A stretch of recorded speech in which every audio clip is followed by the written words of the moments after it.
Hi everyone, this is Shannon Ray, and you're tuned in for another wonderful episode of Paranormal Minds.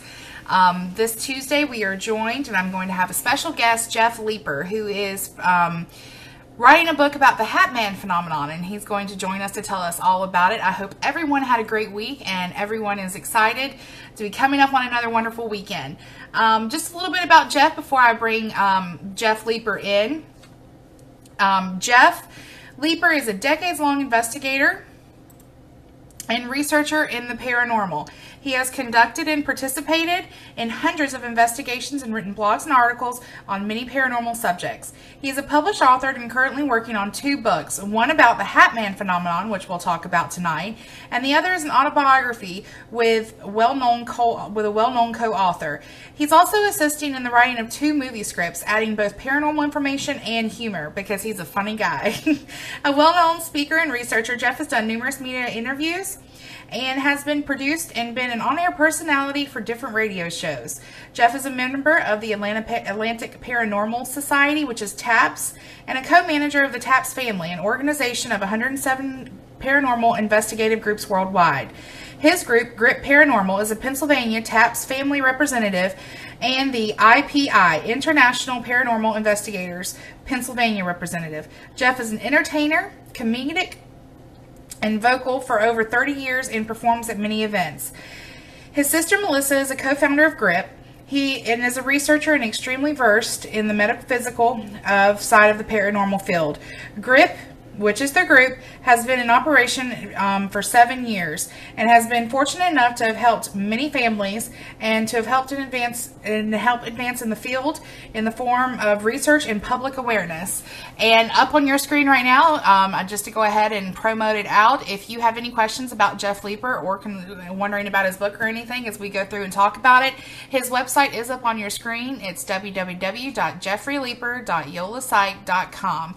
And with that being said, I will bring in the ever-entertaining and very interesting Jeff Leeper. Hi, Jeff. Do I have to talk in front of all these people? Yeah. I'm too shy. How are you doing, Jeff? Doing great. Doing really, really well. Things are just hopping along swimmingly. Well, that is good. That is very good. Jeff has a very wonderful personality, and I've been very fortunate enough to be able to talk with Jeff. He's a funny guy. I like that. That's what you say about the ugly boys that you bring along for to date. No.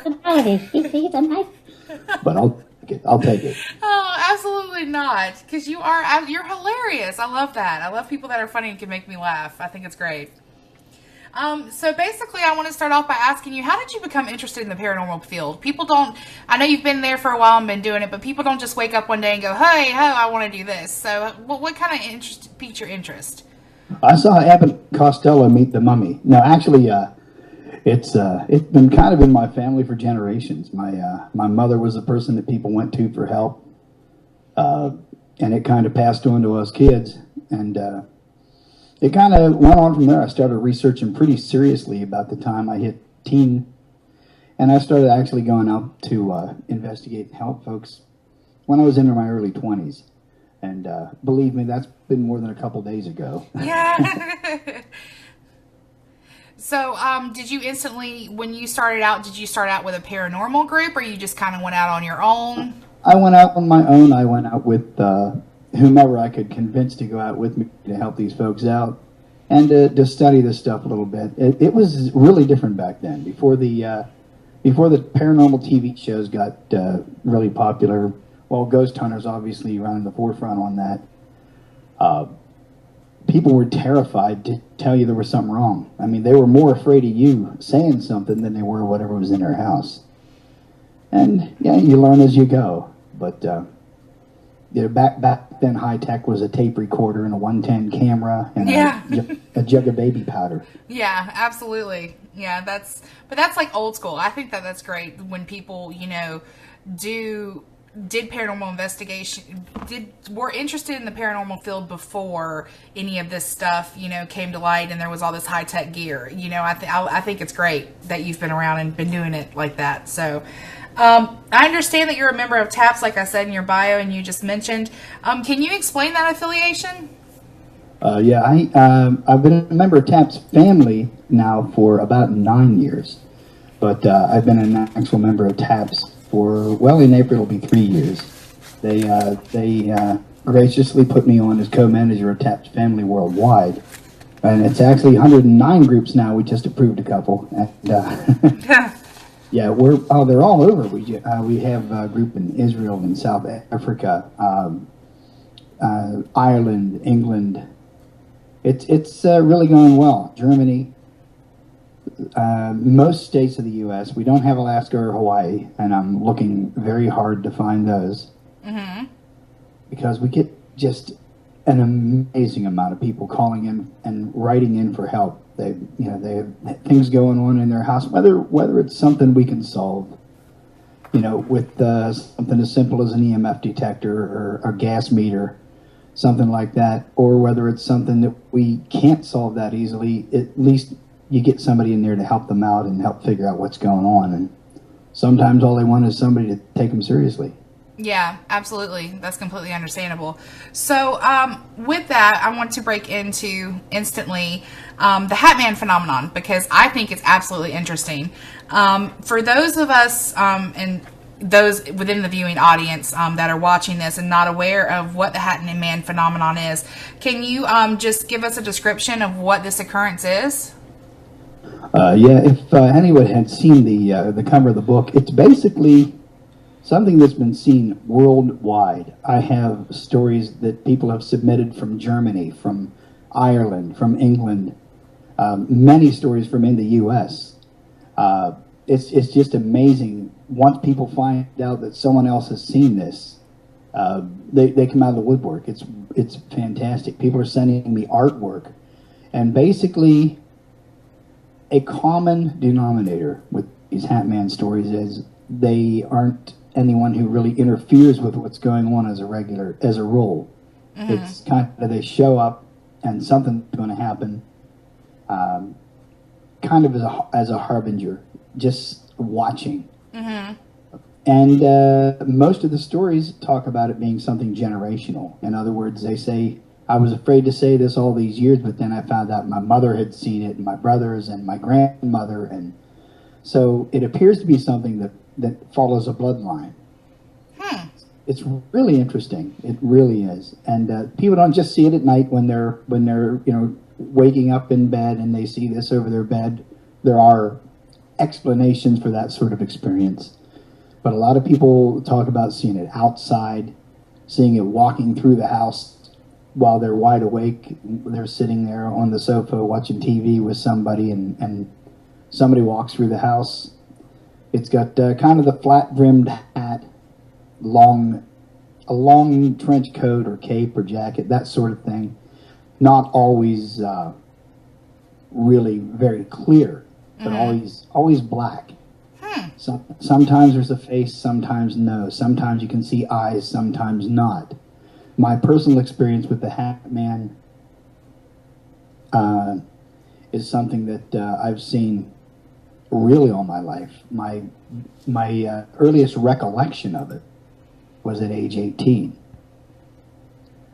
Before my brother was 1 week before my brother was hit by a hit-and-run driver, a drunk driver, and killed. On that bridge where he was killed, I saw the Hat Man. And oddly enough, 30 years later, I had an experience on that same bridge, because I'm stupid and I like to walk late at night. Mm-hmm. And when I saw the Hat Man, when my brother was hit by a car, before he was on the far side of the bridge, away from town, just standing there looking. And when I had my experience, I was actually injured during that experience. Stretch marks actually on my shoulder and chest muscle on the left side. And I was, I'll explain it sometimes, but my life was actually saved. And when this experience was over, I got to the other side of the bridge and turned around, and there he was, standing on the other side of the bridge. And it was pretty eye-opening, because I had remembered him so vividly from 30 years before that. It was, yeah. But my sister has seen him vividly. She saw him the night that I was rescued. Huh. Well, Yeah. my question is, with this Hat Man phenomenon, I have to ask, is there any link, or do you believe there's any link to what some call the Mothman prophecies and things of that nature? Do you think there's any link there? I'm looking into that. I actually know two gentlemen who are experts on the Mothman phenomenon. I mean, if you can be an expert, say they're very well versed. They're from they're from West Virginia. They studied. They're actually brothers. They've studied for years and years and years. And to be honest, that has been a very, very strong suspicion on my part that that was actually this sort of a phenomenon. Yeah. I have, oh my goodness, a story from right here. This story is from Georgia, a story from West Virginia, a story from Bavaria, a story from, there are 4 stories from Germany. There's 2 in Ireland here, 1 in England. I mean, it is actually, it's a worldwide phenomenon. Yeah. And people who see the book cover are just blown away because they think, wait a minute. I thought I was the only person who ever saw this. I was afraid to say anything. Mm-hmm. One gentleman has been painting pictures of this thing since he was a child. Wow. They're all through his house. So it made a very strong impact on him. And a lot of people were scared to death of it. I personally, I'm not afraid anymore. If you've ever seen the movie The Haunting in Connecticut, Carmen Reed, the real mother from that story, she's a very dear friend, and she actually has a story for me for my book about the Hat Man. So it's really universal. I had a friend I hadn't spoken to in years. He's a deacon at his church, a musician at his church, and when he saw the book cover, he messaged me right away, call me right now. Yeah. And he said, I never knew anybody had ever seen this other than me. Mm-hmm.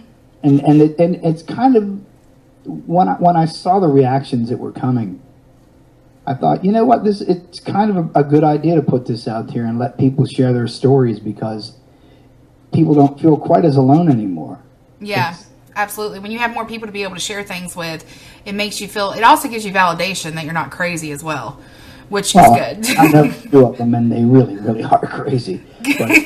But just not about this particular point. Yeah, absolutely. Now, my question is, when you say that you saw one with your brother, is that how you became aware of this phenomenon, or was there something else previous to that, or was that the occurrence that you became aware? There were previous experiences. I did not know about it. When my mother died, my sister found her diary, her journal, and she spoke about when I was just a baby having night terrors and talking about this phenomenon.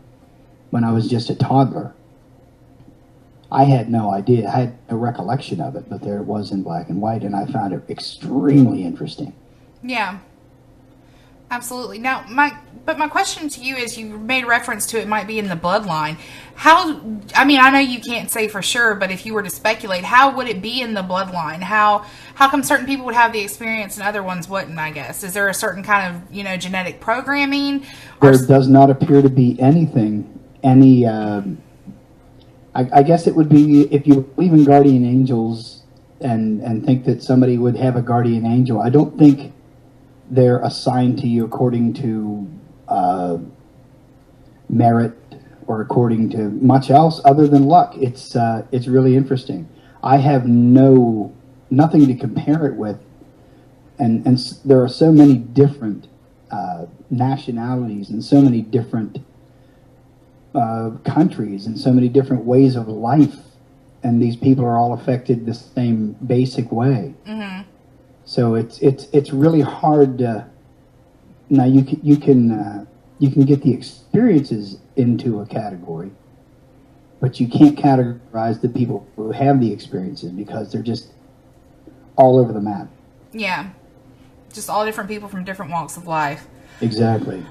So with that being said, how far back does reports of this Hat Man encounter go that you've received? Like, are we talking about thousands of years, hundreds of years? The earliest reports I've gotten so far were hundreds of years back, but there are stories in history that I'm delving through right now to try to make the connection. And in Germany, they actually have a story from 1773, I believe. I'll have to look it up just to make sure. But the kids there call him the Black Man, and they even have a kids game about him. Huh. And they've been seeing him for years and years and years.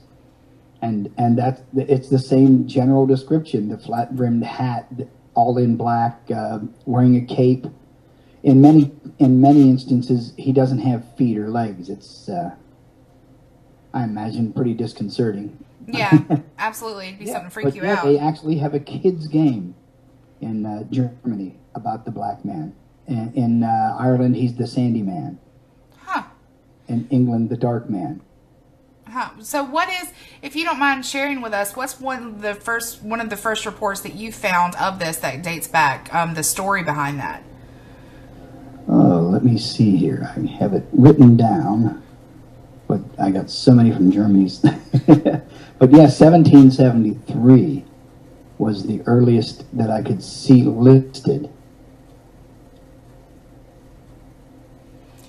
Story of an American in Germany. Do you think there's any particular reason why there's so many more in Germany? Not really. I think people are opening up, and I got lucky enough to hit a lot of people who were interested in that from Germany. Mm-hmm. But yeah, I've got several stories from Ireland, the Sandy Man. Yeah. And soldier in 1995. Woman and her son had an experience back in 1982. And I'm going right back along the lines here. 1773 is a story of a soldier. There's another one from 1912. Mm-hmm. Two hunters were lying and waiting for ducks to shoot, and in a German name that I can't pronounce, but it's but the translation is Little Bull Sea. There no ducks came around, and they grew impatient, began to curse. And what the heck? One of them said that those aren't ducks around soon. Then shall, and he didn't get to say anything else. They saw a large black figure, which actually appeared to draw so many ducks by the hunters that they couldn't see anything else. And he was dressed as the Hat Man. Huh. So there are just interesting little stories from all over. Yeah, absolutely. So what inspired you to write this book, A Stranger in My House? And just for those of you that, just so everybody can know the image that is on the side, between the side of Jeff and me, it is the cover for his book, A Stranger in My House, The Hat Man Phenomenon. And for more information about this or Jeff, you can go to jeffreyleeper.yolasite.com. That is the website that is on your screen right now as well. So was it your personal experiences, Jeff, that interest you into writing this book, or was it something else? Well, it was actually my personal experiences that led me to write it. But once I started seeing what everyone else was, how everyone else was reacting, it kind of took on a life of its own. I mean, these stories are wonderful from people from all over, and there are a lot of very common denominators in this story. Very seldom do you see a story about direct interaction with one of these things. Mm-hmm. But it happens, according to the stories, according to my own personal experience. Yeah. But my next question to you, Jeff, is what do you think there's any kind of paranormal occurrence that can offer an explanation for this Hat Man phenomenon, like alien spirits? Like, where do you think the origins might come from? You know, I've spoken to a lot of very learned people, and by learned I mean just about anyone who's not me knows more than I do. Yeah. But really, all we can do is make conjecture about it. Some people think that it's an elemental. Some people think that it's transdimensional. Some people think that it's a guardian angel, which I don't really think. But I think perhaps for one reason or another, they do latch on to families. They watch and they warn and they pay attention. When I had a very dreadful accident a year ago in October, I saw him that morning. I got up, and you slub it off. You know what I mean? Oh, I got up and I saw this thing. That's impossible. And generally, when that happens, I had an accident before that. I went through a church ceiling when I was working on installation of a sound and audio and video system in the church, and I saw someone standing way back in the back of the attic, and he fit the description. And then I just blinked my eyes and think, well, it's dark in here and there's shadows. Don't be ridiculous. And I took 2 steps past where I should have. I went down through the ceiling. I just caught myself with my hands by my neck. I was 35 feet above the floor and the pews, but I had torn my legs to shreds when I went down through the ceiling joist, and was unable to walk for a while. I saw him that morning when I had the accident, when I was walking home from a gig. I'm a musician, singer. I was walking home because I was, staying in shape and all that, because I had some very, very nice shows coming up, 3 months on a cruise ship and as a featured entertainer. And somebody came off the road, about 8 feet off the road, ran into me and slammed me into a split rail fence and left me laying there. And yeah, it was pretty bad, actually. And I was about 18 months recovering completely from that. That's just horrible. Every time I've ignored it, I've paid the price. Now, what do you mean when you say ignored it? If you acknowledge it, do you choose different actions, or what is the... If when my arm was pulled out of joint and I was injured on the bridge, I obviously saw him. My sister saw him that night. When family events happened, when sickness or deaths in the family, he would show up. And I know it sounds crazy, and believe me, I am the biggest skeptic you'll ever meet. Yeah. I am a science freak. When I go and do an investigation, if I can't figure it out scientifically, I will go home and I will pore over books and I will call people and I will try to figure it out scientifically. Mm-hmm. But sometimes it is what it is. And every time I've seen this happen, every time I ignore the fact that I've seen him, I pay the price.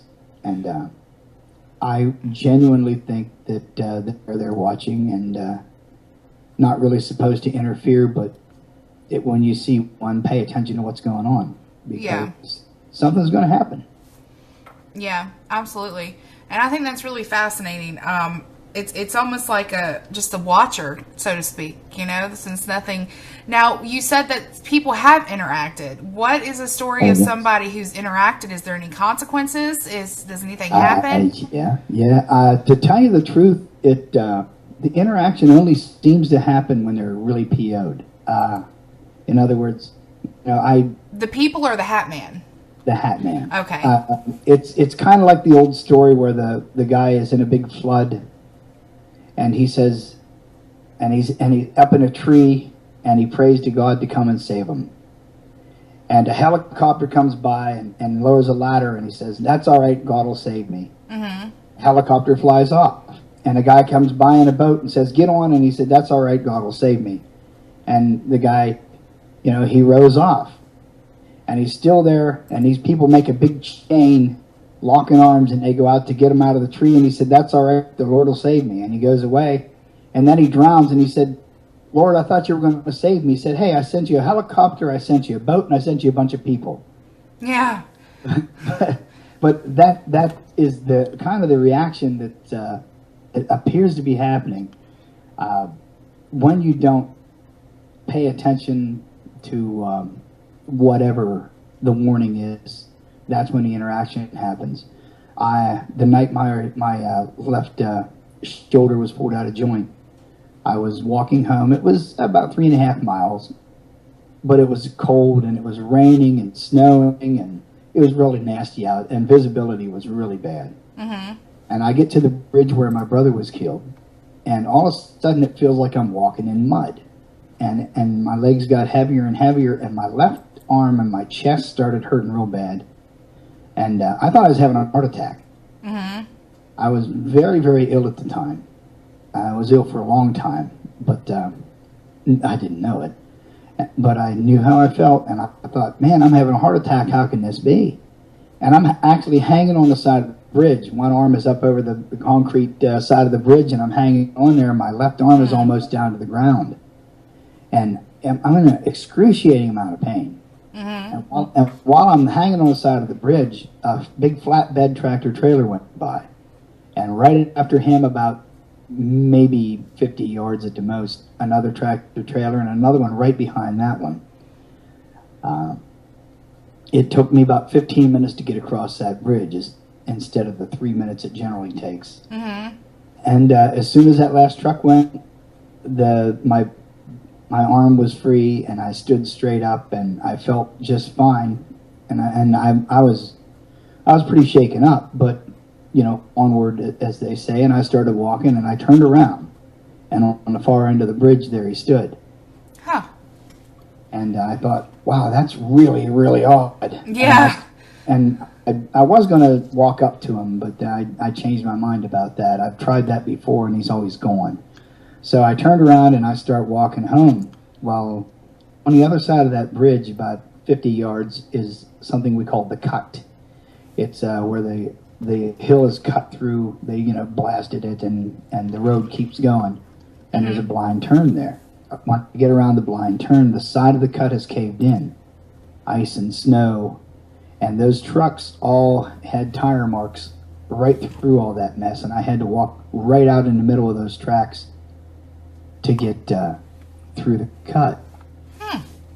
Had I not been detained, there is absolutely no question in my mind, just going by the time, I was going to be run down. There was no question in my mind. And there were 3 trucks, so, I don't care if you're a big guy, you're not going to win against that. Yeah, absolutely. As soon as I got to the other side of the cut, and I was shaken up, my cell phone rang, and it was my sister screaming obscenities at me. Absolutely. Where are you, you son of... Well, she was not happy. Yeah. I just came through the cut, and she said, I know. Guess what I dreamed about last night? I said, you dreamed I got run over by a tractor trailer and another one dragged me. That's right, you son of a... Well, anyway, she wasn't happy. Yeah. And she said, you'll never guess who was just at my back door. And I said, I don't think I want to know. She said, yeah, it was your buddy that you've been seeing all along, the guy with the hat. That's why I just called you. Yeah. And it was probably about 6 weeks before I could raise my left hand above my shoulder. But I was still alive, so... Yeah, absolutely. Did he save me? When he wasn't able perhaps to save my brother? I don't know. But all I know is, the facts as they are, they had to close the cutoff the next day to clean all that stuff up. And I was on the other side of the road walking to get around that stuff. Their tire tracks went right through, and my footprints went right through the tire tracks. So I was glad that they went first. Yeah, absolutely. My next question to you, Jeff, is with writing this book, it's a process. I know it takes time. What kind of things are you doing to get stories and to get accounts, and how are you doing your research to write this book, A Stranger in My House? Well, most of it, I'm speaking to, like I said, some very learned people, religious leaders in the church, some demonologists. I'm speaking to people who are into metaphysics, just trying to get different takes on what this could be. I spoke to a very, very well-known demonologist. He's actually a trainer for exorcists worldwide, and we discussed this at length.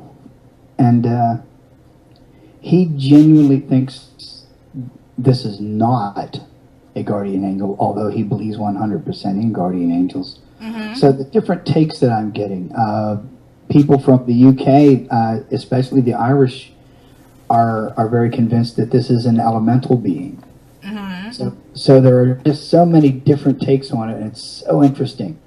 And the fact that so many different places have their own history with this particular entity, I don't know what you would call it, but it is really interesting to me. And the fact that some people do write that, you know, he interferes with them when they're going to do something stupid.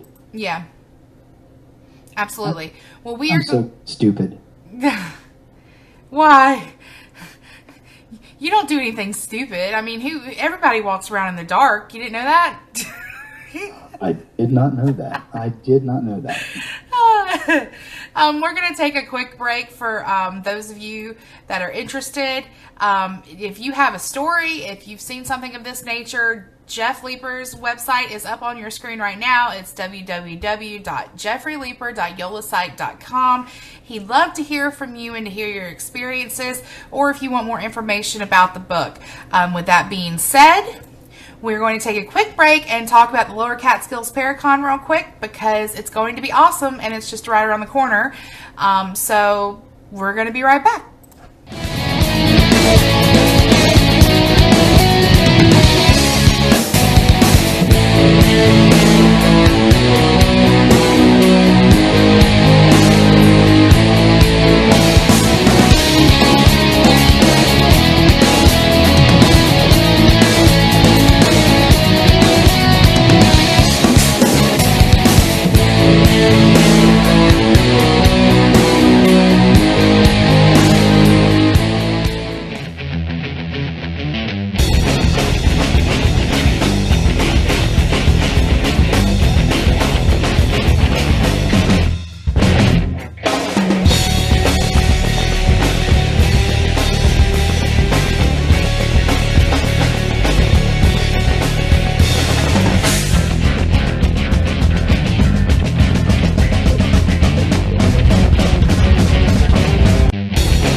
Welcome back, and my name is Shannon Ray, and you're joining me for Paranormal Minds, and I am joined tonight with Jeff Leeper, and he is the author of the book The Hatman Phenomenon, A Stranger in My House. Once again, if you are interested at all in getting Jeff's book or learning more about when it's going to come out, because it's not quite out yet, or you've had some kind of encounter, contact Jeff. The website's up on the screen. He's a super nice guy, super funny, very, very funny. With that being said, I'm going to welcome back Jeff. Hi, Jeff.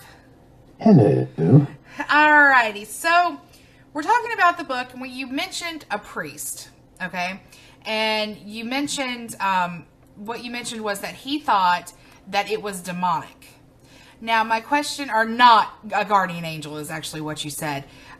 So my question to you is, what did he think it was if he didn't think it was a guardian angel or anything good, did he believe it was demonic?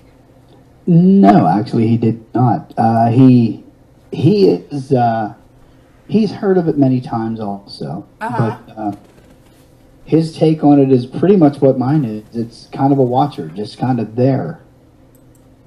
It's interesting. I've actually only heard this thing speak one time in my life that I recall, and it had a very deep voice. And I have to ask you, what did it say to you? Well, Did it say don't walk around in the dark, Jeff? you know what? This was about. It was 2 months after the experience on the bridge. I had been having some problems sleeping and problems with depression, and sometimes life steps on your foot. So I take walks. I unfortunately was stupid enough to walk up in the woods in early February of a very horrible winter. Lots and lots of snow, deer dead in the woods. It was really rough. And we don't have a lot of wolves in Pennsylvania. But when the winters are really, really harsh, you will see this, and you'll see coyotes too. And coyotes mostly are not too aggressive when the weather is that bad, and when the food supply is that in that short of supply. Well, life says you got to survive, so they do become a little more aggressive. But I was walking in the woods. It's an old logging road.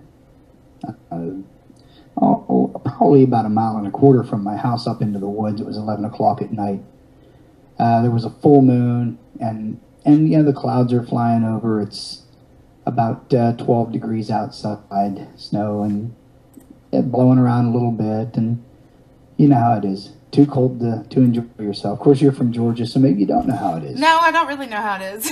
But it was nasty. The road I was on, we call it the Holler Road, and it's only a road by general description because it had once had rocks on it that were level. Now it had big holes and rocks, and if you're not careful in the summertime, you'll fall down over the hill off the thing because it's horrendous. But I like walking back there, and those woods back are like my yard. Yeah. It's 11 o'clock at night in February, early February. I'm walking up here, and I get to the nice level part of the road, near an old hunting camp, and I look on the road, and I see this dark, dark shadow, and it's huge. And I don't really think anything of it. I mean, there's clouds flying by about 1,000,000 miles an hour past the full moon. I wasn't too excited about it. There's a shadow on the road. But as I got closer, the shadow looked darker and bigger.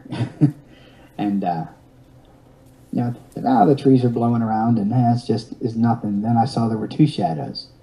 And I stopped walking so fast. And then I stopped walking altogether and just looked. And I heard a very, very deep voice right beside my ear that said, "Jeff, turn around." And if you've ever studied demonology or negative spirits or anything like that, that's not an order you listen to. So I stopped, and I didn't turn around, but I did walk backwards a little bit. And whatever this voice was, which I really had hoped it was my imagination the first time. Yeah. But right in my ear, you could almost feel the breath. It was freaky. Yeah. And he said a cuss word if it's okay to say it, to say what he said. Yes, that'll be for once. Well, he patronized me. The voice that I heard was patronizing, like, "Oh yeah, you're a big hard man, but that won't help." But he said, "I know you're a tough guy, but you can't fight this. Get the hell out of the woods now." It was crystal clear, and to tell you the truth, it sounded a lot like my dad's voice. I think that was probably on purpose. So I turned around and I started walking. I was stubborn, Even a 50-year-old man is a little boy, and we're stubborn. And that's what gets us into trouble. That's the way we are. Yeah, that's men in general. Yes, it is. And I'm the first to admit it, you know. You get 2 hairs on your chest and all of a sudden you're stubborn. And that goes for women too, darn it. But anyway, I turned around and I'm walking slowly. And I hear footsteps on the road behind me.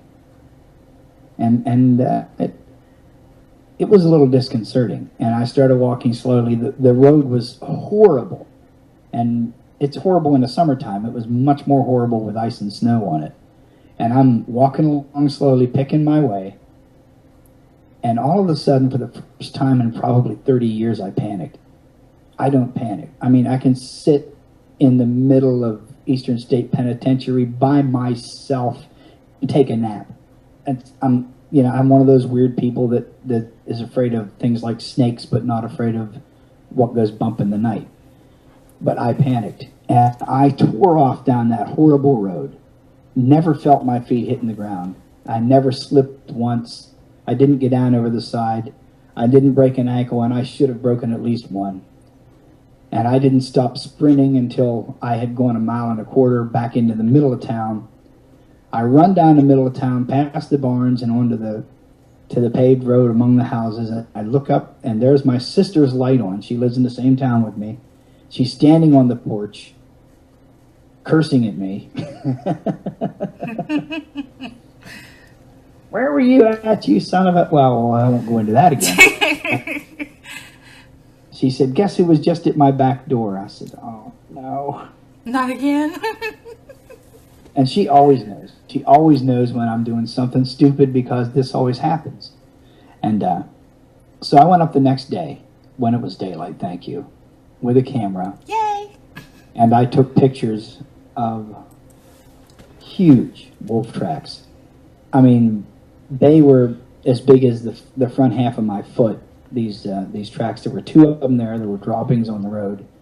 I ended up trailing them up into the woods, not too far, just to make sure I wasn't wrong. And quite honestly, at the time, as sick as I was about 260 pounds.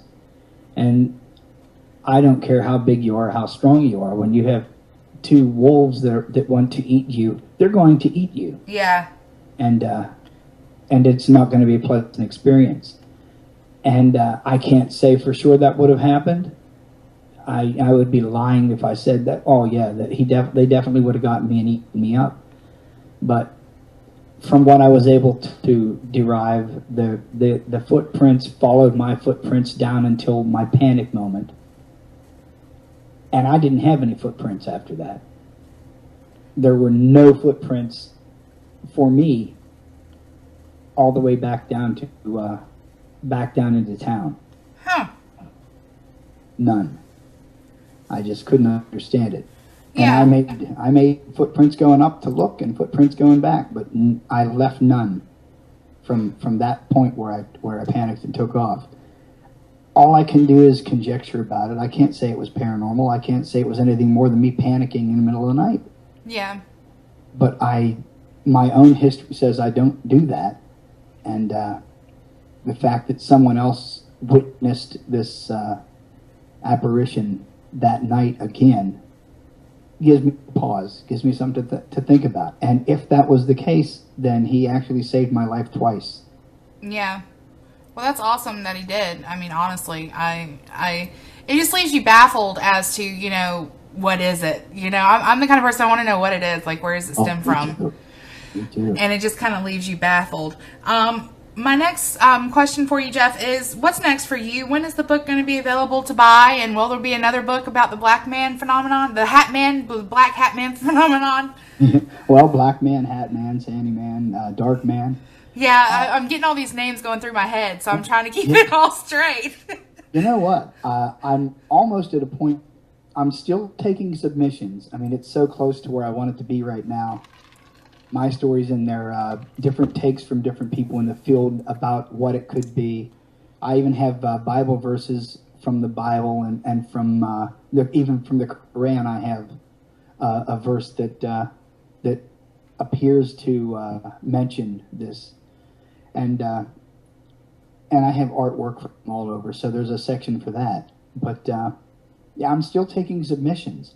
It started out to be a small book, but with all the submissions I'm getting, it's turning into quite the publication. So instead of being out early spring, it probably won't be out until the middle of summer. But that's okay. Keep them coming because I'm so fascinated by everyone's story. But I'm definitely going to have to do a volume 2 of this. Yeah, absolutely. Now, my other question to you is the encounters. I'm ready to get down to a few little nitty gritty details, I guess, so to speak. Which one stands out in your mind the most? Like, if you, besides your own personal experiences from stories you've been told, if you think about all of them in general, which one just stands out in your mind the most? You know, a lot of them match, and that stands out in my mind. Mm-hmm. A lot of them, people wake up, and he's standing in the corner of the room or sitting in the corner of the room.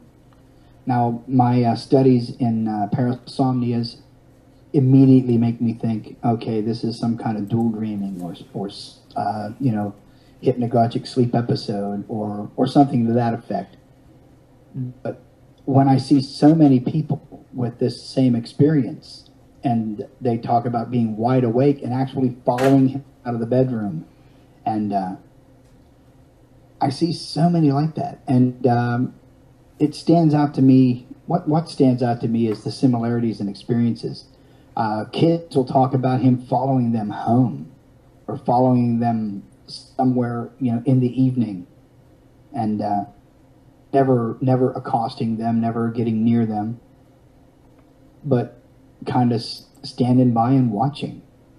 It's fascinating. Only a few of them talk about him actually physically or speaking to them audibly or that sort of thing.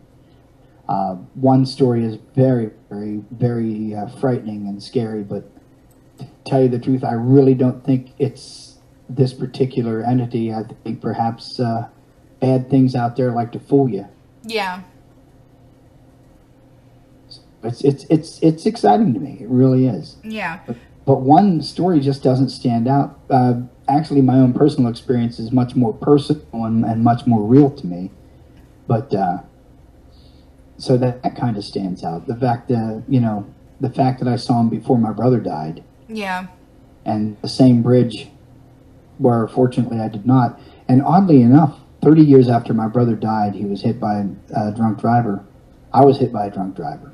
And I'd seen him that morning. So I can see where somebody was trying to look out for you and you wouldn't listen. He'd get a little frustrated. Yeah, absolutely. Absolutely. So as far as you go, progressing into the future, where do you see yourself? What kind of things do you have coming up?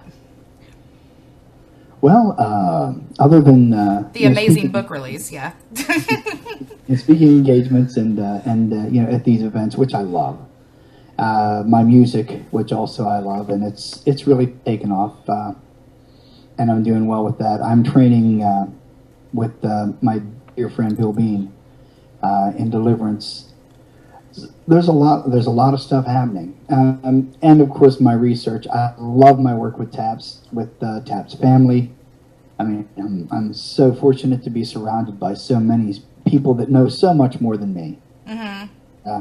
And when it's time to get some help, you know, I need help with this. We have psychologists available to us. We have, you know, police department. We have just all walks of life, doctors, lawyers that are available to us. And when we get stuck, you know, we share the experiences and we share the problems, and somebody comes up with a solution. So where do I see myself? I just see myself progressing and hopefully learning what I'm doing a little better. Yeah. Quite frankly, with the thousands of cases I've been blessed to be able to send out, there are just so many people that need help. And most of the time it's for no reason other than they just need educated about what's going on in their home, and it's not a bad thing, and it's not a ghost or anything. Yeah. But it's very, very rewarding when you're getting Christmas cards from people that you've helped 15 years ago. Yeah. You know what I mean? And you make lasting friendships with these people. So that's what I hope to keep doing. I don't want to be famous, and I wouldn't mind being on TV just for the fact that I'd make some money. But I really don't care about that sort of thing. If I'm in front of an audience, I'd just as soon be singing. Yeah, absolutely. Now, my other question to you is, as far as, within the paranormal and the Hat Man phenomenon and things of that nature, do you think at all it will eventually be connected that this Hat Man phenomenon has anything to do with, different dimensions and, maybe somebody coming back to watch over us, or even the Mothman thing? That's what I hope. Really, this entire field is a speculative field. We don't know anything for 100% sure. If anyone tells you, I know 100% sure what that was, I'm sorry. No, you don't. Yeah. It's a new science. As a science, it's very new. We have tools now that we use that, there's high EMF. Okay, high EMF. To me, that doesn't mean ghost. To me, that means, you know what? High electromagnetic fields, our bodies run on electricity. Our nervous systems run on about 12 watts. When you get anything over 1 or 2 on a Gauss meter, you're going to have some sort of experience. There's no way out of it. When you get high readings in 40s, 50s, 60s, I've had them at 190, blanking out my screen. Yeah. You are going to have problems. It's going to tell your nervous system. You're seeing, hearing, tasting, feeling. Mm-hmm. It's amazing the false positives it gives you. And sometimes we're able to figure that out that way. Sometimes we can positively affect people's health. One place that we investigated, we were lucky enough to research it and discover that there were arsenides in the dirt and in the plants that they were eating and in their water. Huh. And his health problems that he was getting in the house, and the reason he was seeing shadows darting around was because of those health problems. It was built on top of an old strip mine. Mm-hmm. And that's where the arsenides came from. And so we were fortunate there. So there's just so much to learn. Yeah. I've learned things, and going back to clients that I spoke to 10 years prior and said, you know what, I learned something new. Let's take a look at, let's revisit this. Yeah, absolutely. And there is no, cut and dry, white or black kind of answer when it comes to the paranormal field. But that's one thing that I've always commended TAPS and the TAPS family for doing is, trying to figure out realistic, normal explanations before, hey, it's demonic or it's da-da-da. You know what I'm saying? I'm not into that kind of thing. I know people are, and people want to give things faces and identities all the time. But sometimes there is a normal explanation. Yeah, I'll have people hating me for this, and I'm really a very nice man. I'm sorry, but... You are.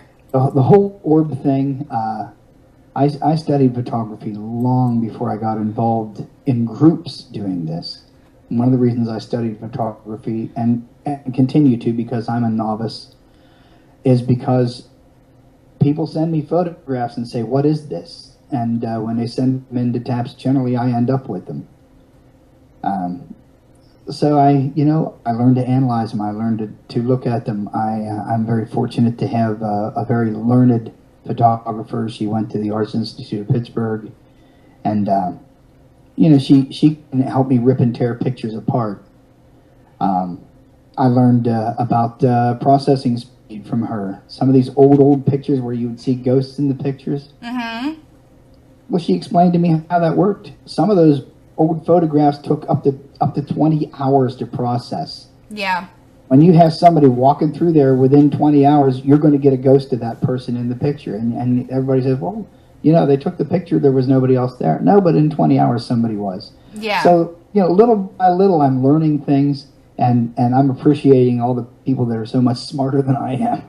Yeah. And, Jeff, it's really funny because even my group, Middle Georgia Paranormal Investigations, we get photos all the time. People saying, look at this orb, look at, what is this new thing they're calling them? Cords and stuff like that.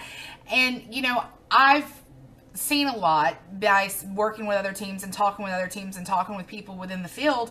And these things are not, I I've never seen anything that I could not say had a normal explanation. You know what I'm saying? It all had normal explanations. It wasn't paranormal, and it's just, to me, it's such a hype. And even if there was an abnormality and something was odd with something captured by a photograph or, a quote-unquote orb on a video, there is no evidence saying that that is a spirit. There is nothing that connects that. Saying exactly the opposite. My training, actually after Penn State, my training was at Rateco Technologies in design of telecommunications and security systems, fiber optics. But when you delve into the security systems, they explain that to you. You see them all the time. You see these floating orbs going through there. Well, guess what? You need light and you need air to make any kind of a photo. Yep. That includes moving pictures, if you will. And those things, when you have dust and bugs and any kind of particulate in the air that follows static electricity or it follows airflow, you're going to have that. There's no way out of it. And it's not Great Aunt Tilly, and it's not a demon. It's just an artifact. Yeah.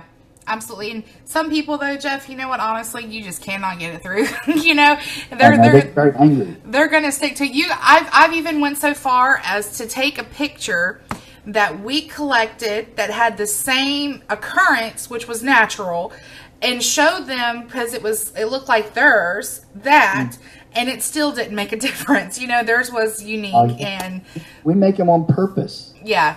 Shake out a blanket in the air and take a lot of pictures, or shake out a bag from a vacuum cleaner and take a picture, or just slam your hand down on a sofa and take lots of pictures, and you get all these different colors and sizes and shapes and of these orbs, and you show people the exact same thing, and nope, that's not what I have.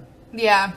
And people will send in these photo apps that are on the iPhones, and this is a little girl, this is a woman with greasy hair, dead girl lady, and wait a minute, look, this exact picture, look at this. I'll put the pictures side to side and make one picture and send it back, and then I'll superimpose it so they can see it's the same one. Nope, that's different. Okay. Sometimes you just want to believe. Yeah, and you can't make anybody, believe anything differently. But that's one thing that makes, people like me and you so great, is that we try to stay fact-driven and try to keep, we'll try to keep good light in this field, and that it's not just a whole bunch of hoobada-hoob, Yeah, it's difficult. It really is. Unfortunately, or fortunately, I mean, groups pop up all the time now. Mm-hmm. All the time. And it's a little frustrating. I mean, if you want to go out and investigate places, that's great. I mean, if you want to go and take your pictures and all that without any training, that's great. But don't go to anybody's home. Yeah. Go learn all you want. Go practice all you want. Go to all these public places. And God bless you. We need all the people we can get. I mean, anybody that can come up with something real, that's fantastic. Just don't go to anybody's home. We owe those people too much responsibility and affect too many lives by going into homes and when we're not prepared. And believe me, as long as I've been doing this and as much research as I do and as many resources as I'm so lucky to have available to me, there's no way in the world I get it right every time. Yeah. You can just do the best you can and try to follow a formula.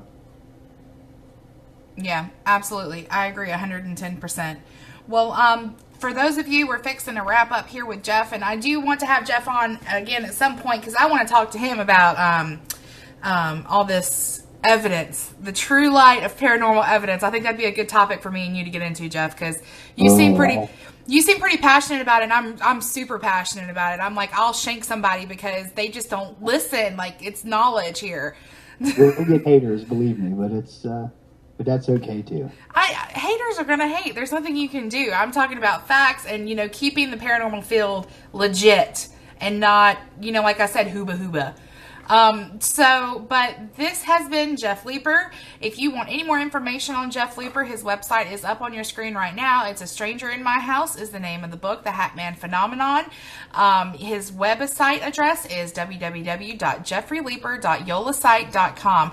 Please write that down if you have any questions that we missed tonight or anything like that. You're I more... have 2 other sites also if you need to get a hold of me. Oh, yeah, absolutely. What's your other sites, Jeff? You can go ahead and plug them. www.grippara.com, and if you go to the TAPS website, if you go to TAPS members, you can find me about halfway down in management, and just click on that and that'll take you to it.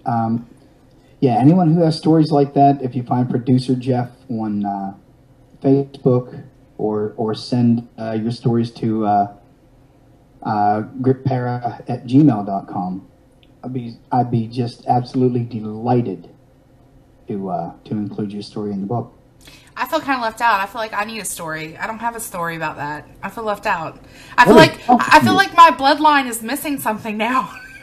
You embarrass me everywhere I take you. I really do. I feel like my bloodline's missing something. I'm like, what am I, not pure or something? I really hoped for better from you. I really did. I can't help it. I'm sorry. But Jeff is a great guy, and like I said, or if you needed a way to get in contact with Jeff, you're more than welcome to visit our website. It's yourparanormalmind.com, which is on your screen as well. If you miss anything, or you just need to get in touch with Jeff whatsoever. Jeff, I want to thank you 100 times over for being with us this evening and talking with us about this phenomenon and your book, because I'm super excited to read it all, honestly. I appreciate it. And we're going to get together and we're going to have a true evidence of the paranormal powwow. I like that. If stuff exists. Yeah, it does exist. There's true evidence out there, and it's, good stuff. So, but absolutely. And Jeff, like I said, thank you once again. And thanks everyone for tuning in tonight. I'm your host, Shannon Ray. We'll see you back in a week for another wonderful episode of Paranormal Minds. I hope everyone has a wonderful week, and Godspeed.